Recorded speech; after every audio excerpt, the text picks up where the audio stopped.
இருக்கணும்னு அவசியம். இந்த வீடும் நம்ம கடையும் அப்படியே போயிடுமோன்னு. அவன் எங்க போறான்? இங்கதான் திரும்பி வர போறான். இங்கதான் திரும்பி வர போறான்.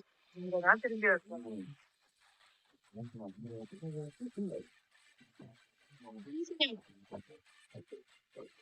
ஏப்பா முருகா, இந்த பொண்ணு கயல் யாரு? உங்ககிட்ட வேலை செய்து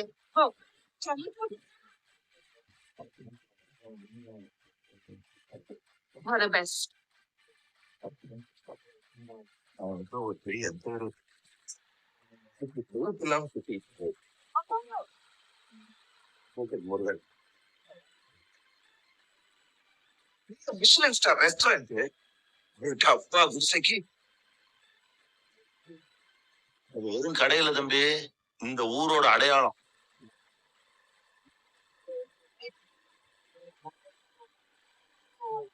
அந்த இட்லி கடை எங்க ஊருக்கு